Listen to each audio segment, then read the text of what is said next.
This is the first Benet Academy trip to the state semifinal since 1998. Kathleen Doyle and this year's Red Wing squad looking to make the trip to Normal's Redbird Arena worth it. Their opponent is 6th-loss Homewood-Flossmoor. The Vikings haven't been this far in a while too, 1997 in fact.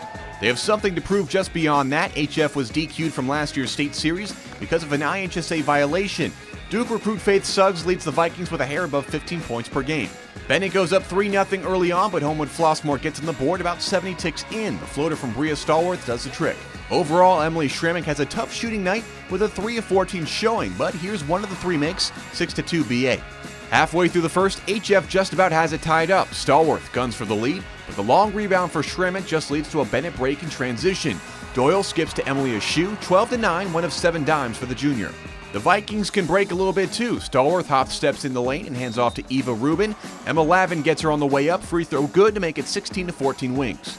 For the most part, HF tries to dominate in the post, but Benet does a fairly good job like this of forcing turnovers on post-entry passes.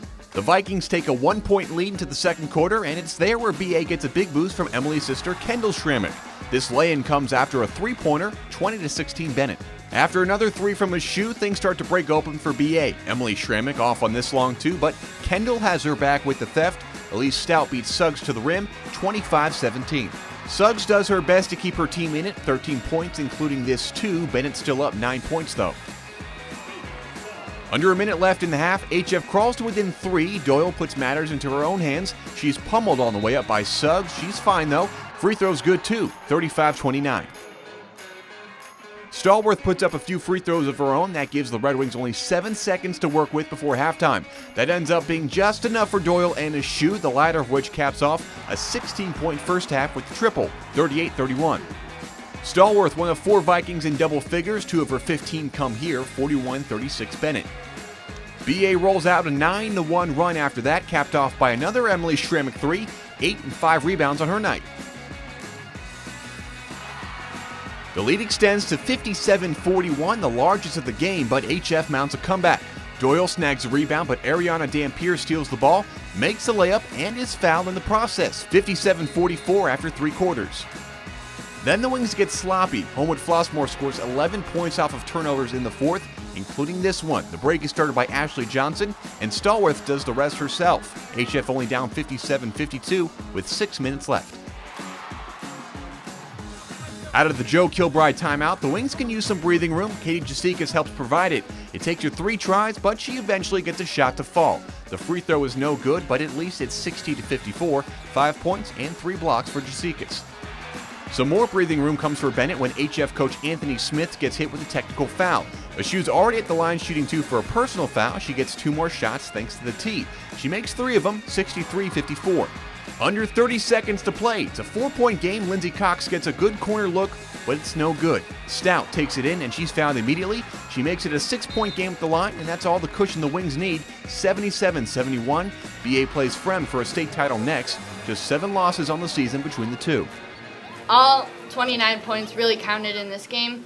I mean, it didn't really matter how many points I scored. I just really wanted to do what I could to help my team win.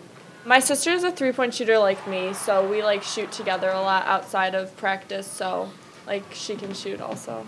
Kendall has not played a ton this year. She tore her meniscus early in the year and didn't have surgery, had a fairly long rehab, and it's taken her a while to get back. But I'll tell you, the last couple of weeks, she's been a beast in practice. And so we knew, I said to the coaches, we're going to Kendall today, and it was just, and we needed her more minutes than usual just because of the foul trouble we had with Katie and Emma, and she was big today. She was very, very important for us. Tough game. I thought my younger ladies played hard, and I definitely applied their efforts all the way to the end of it. Ball bounced wrong way a couple of times too many tonight, and we came up short. So Benet, tough team. They hit some shots that was tough, and they earned the win today. Number 40, I think. I don't think I've ever played a girl that big. We were boxing out and going back, and she wasn't moving. So, I mean, we ended up we didn't let that stop us. So we started helping more in the paint and stuff, and our whole team was helping us. But we realized that they weren't going to beat us with the three-pointers. They were going to beat us in the paint. Because, last year we didn't have a trophy at all. We didn't get to win one game. So this year, it's a big difference, from last year not playing at all. But I think we still would have wanted to leave out here a winner. I can't say enough about them. Winning, losing a game don't change that. These kids are fighters, so I'm proud of them. Always will be.